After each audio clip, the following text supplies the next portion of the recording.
Hi, Periscopers. Hi, Cecily, Oily Mom, Brittany, McKenna, and Matt, maybe.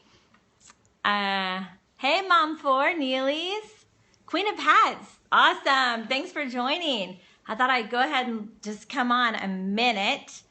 Oh, you came on to wait for me. Nice. I came on a minute early so that, hey, Cindy, Kezia. Oh, man, Bob Birch, Bo joined. Hi.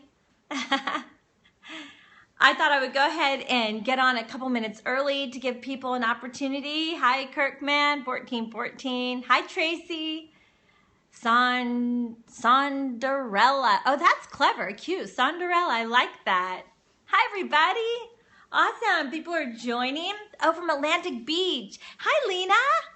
Wow, we're all here together. Kirkman, hi. Hi from South Carolina. Hey, hey, Brandon.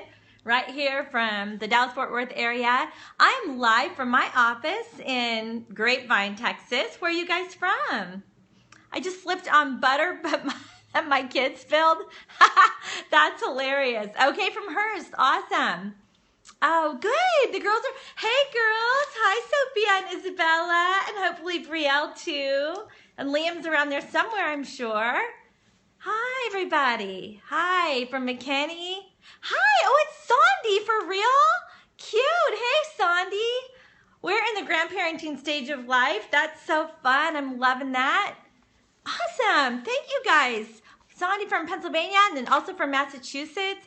I am honored and privileged from San Diego, right? I'm honored and privileged and so blessed to be able to have you guys all in my office today. From North Carolina. Awesome. People are joining. Hearts are coming.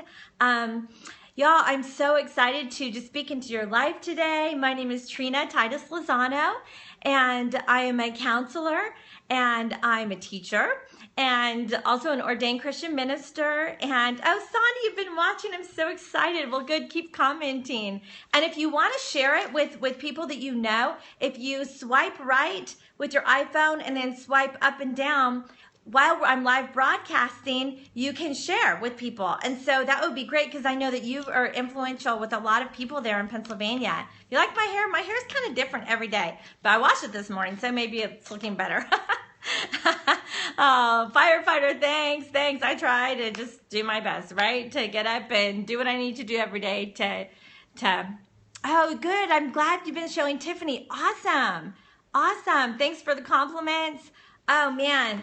You Landises have raised great kids. Any one of you could be teaching this, and it's cool. Oh, you look great too, girl. If I could look half as good as you, that would be awesome. Oh, Nina saying Nina holds you. That's what Faith is saying. Hi, Faith. Yes, so I have 4 children. 3 are grown, so and they're married. 4 are grown, but 3 are married. So the 3 that are married have given me 9 grandchildren, which is really fun. So technically I've got 7 kids and 9 grandkids. So there's 13 of us that get to all hang out and talk about parenting together. And then, well, 13 of them, I should say. And then including all the rest of us, there's 18. So there's a lot of people in my family, but I just want to make sure that, okay, I'm going to be 50 really soon. Going to have my 50th birthday in a couple of weeks. So I made it to 50, and I'm just hoping to have more influence in my life and more impact with people. What makes a great kid? Well, I'll tell you what makes a great kid. A great parent. And that's why I'm here right now. I'm cheering you guys on to being great parents, because that's how you get great kids, is to be a great parent. So that if your kids turn out just like you, that's great. And then they should be as great as you are, and then plus as great as they are, and then they're going to be absolutely fantastic. So how to make a great kid. I have been going over what I believe to be the ABCs, the absolute basic criteria for raising great kids. And I've started with A for authority, B for believe, C for conscience, D for discipline, E for emotional intimacy, okay? And then F for fruits of the Spirit, and G for great, that I did live from the Rangers Stadium with the girls. Today is H. H is for honor. The reason why I chose honor to be our H word is because it's one of the 10 commandments. In fact, it's the 5th commandment that says to honor your father and mother. The reason why I thought that was a big deal, because there's lots of great H words like honesty and things like that would come to mind. I thought, I like this one because it's one of the 10 commandments. And I think I'm an ordained Christian minister, and I love biblically based advice. So that's exactly right. You guessed it. It's because, raise your hand if you want your days to be long on the earth. Okay. So yeah, we really should. We should celebrate our 50th together. If you want your days to be long on the earth, right now I've got 50 years long, and I want to continue to have my days be long on the earth, then that's the way I do that, is to honor my parents, to honor my father and mother, to honor my grandparents. And then as I model honoring my parents, it's important that I teach my children to honor me. Okay? And then my grandchildren to honor their parents. So how does a child learn to honor? It's modeled, and it's actually taught and expected. I'm going to start off by reading the scripture. And this is the 5th commandment, Deuteronomy 5:16.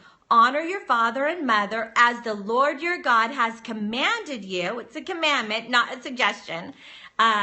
So that you may live long and that it may go well with you in the land that the Lord your God has given you.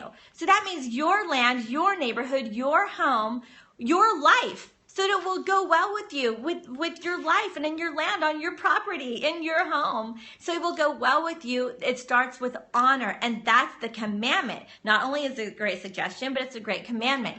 So can a not so great kid become a great future leader? Well, it just depends on if they are directed to do so, and ultimately it has to do if they want to bad enough. So speaking of honor, this is some practical advice of how I think that is best for you to help your kids know to honor.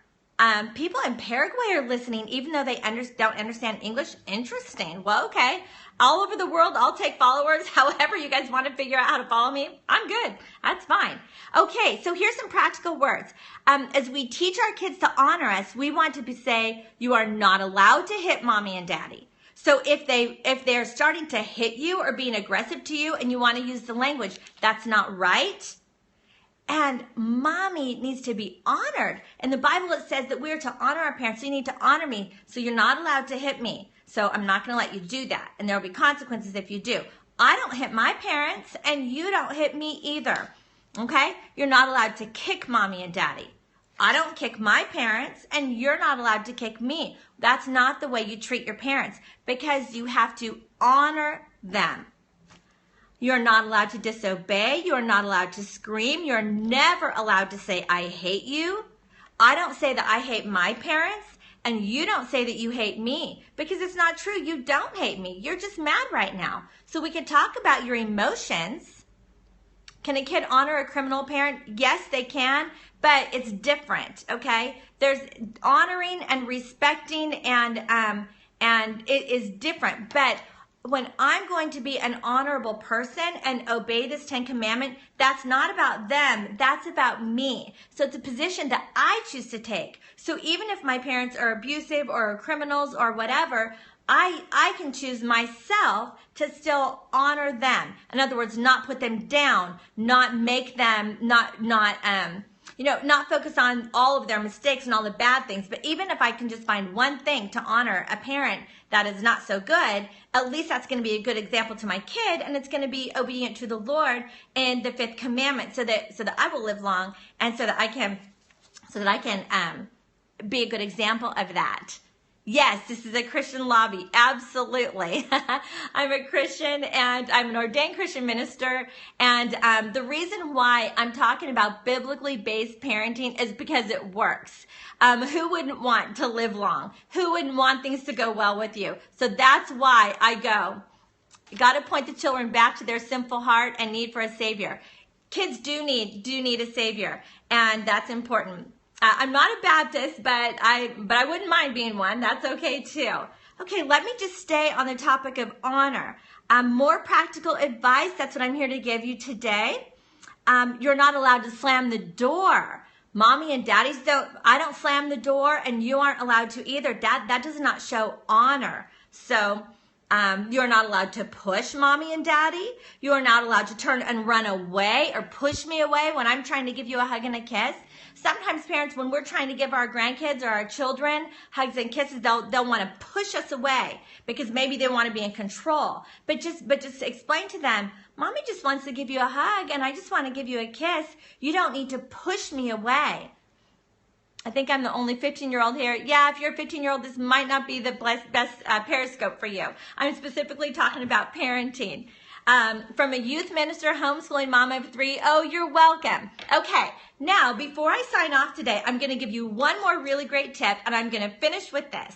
I often get the question, how do I get my kids to do this? How do I get my kids to do that?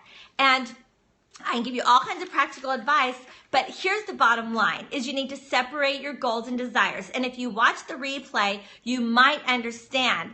Sophia says she shows honor by helping mommy and daddy. That's awesome. That's awesome. What do you say about oppressing emotions? I don't do that because I want them to be emotionally connected, and that's what E was for. Tonight at 9 o'clock, I will be back, and I'm back at noon and 9 daily giving you guys advice on Periscope, live on Periscope, which I love this opportunity. I like to address the root of the problem, which is why E is for emotional intimacy. That is very, very important. That makes a great point. At 9 o'clock tonight, I'm going to actually be reviewing, just very briefly in a nutshell, reviewing A through G, because this afternoon I'm talking about H and giving honor. The way that you can get your kids to do anything is to understand up front that my power is limited. Because actually to get them to do something would be a desire, not a goal, because it takes their cooperation. So in this entire journey, separate your goals and desires. So my goal is something on this side, a goal that I have complete control to make it happen. If I determine it and I have all the control to make it happen, then I can accomplish my goal and I can accomplish my parenting goal. Anything else that takes cooperation from somebody else, the goal is to love, not compliance. Exactly. So my goal would be to love. My desire would be that they comply or that they would be obedient. Thank you, Brooke. So the desire is that they actually do what I ask them to do. But as my goal then to enforce the consequence. It would be my goal to tell them clearly and to clearly communicate my expectation of their behavior. It would be my goal to keep control of my own emotions, that I don't get out of control, that I don't get too angry. So these are my goals. And then it's a desire that my children cooperate with what I'm telling them to do. So once you understand that their cooperation, you don't have the power to make happen. However, you do have the authority and you do have the power to say, you know what, you can make your choice, but you're not free from the consequence of your choice. So since you made the choice to disobey mommy and that dishonors me and it's not the right thing to do, then I've made the choice that you're going to your room right now. And I'll be in there to check on you a little bit because until you honor and obey mommy, you're not allowed to come out. I'll be back in 5 minutes to see if you changed your attitude. Okay, so something like that. But when you understand, moms, that you don't actually have the control, so you don't, yes, the choices always have consequences. Sometimes great, good consequences, sometimes bad. And you don't always have to say no. Sometimes you can say yes. Like for instance, Sophia was with me at the game the other night and we had just finished our Periscope and we were very thirsty. And we were all the way up on the rooftop of the stadium. And she said, Nina, can I have a drink of water right now? I'm so thirsty. And then she started kind of whining about it. I'm thirsty. I just want water.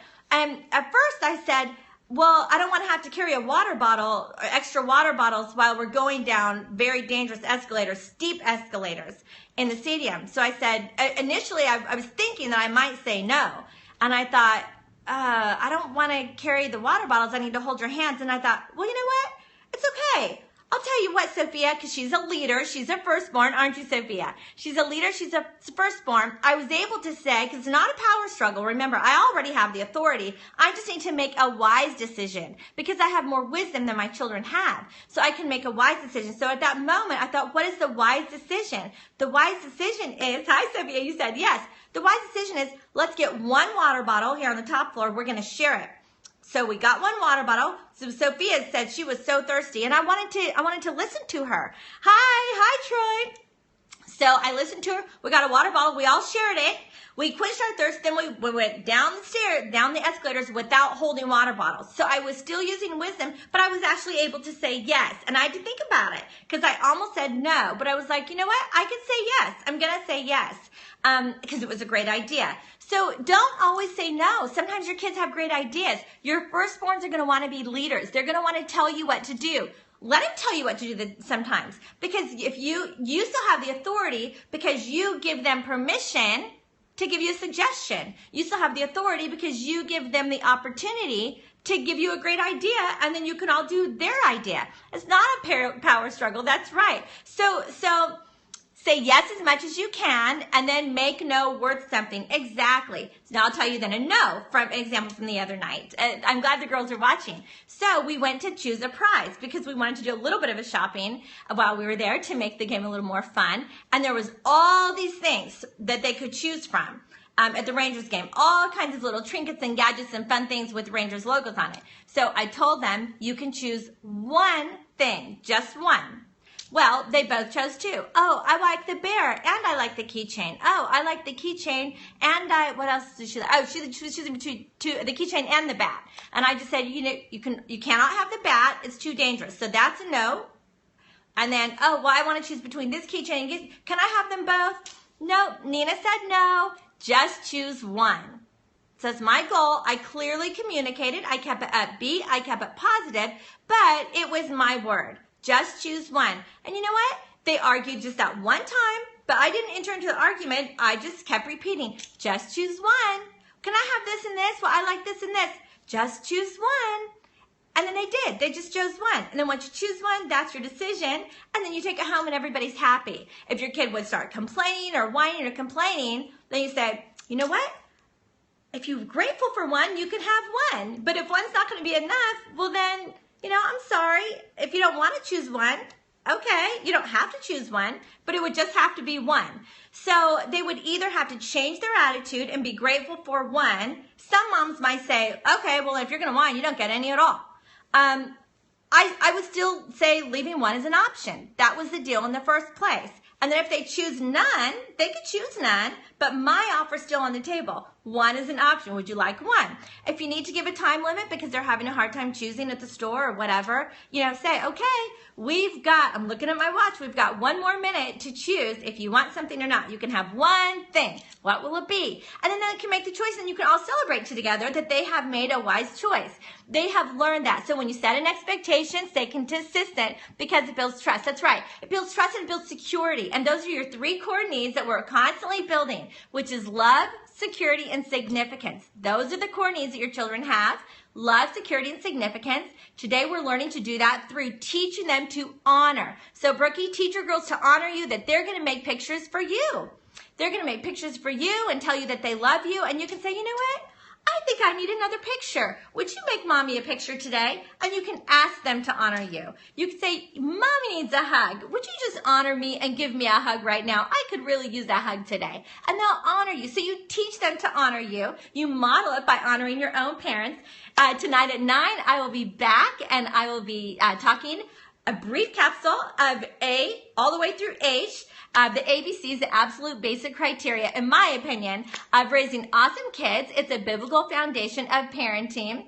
And I'm Trina Titus Lozano, a counselor, a teacher, an ordained Christian minister, and I'm here to cheer you on to be great parents so that you will also have great kids and you will all live long and enjoy your land and it will be well with you. God bless y'all, and I will see you tonight at 9.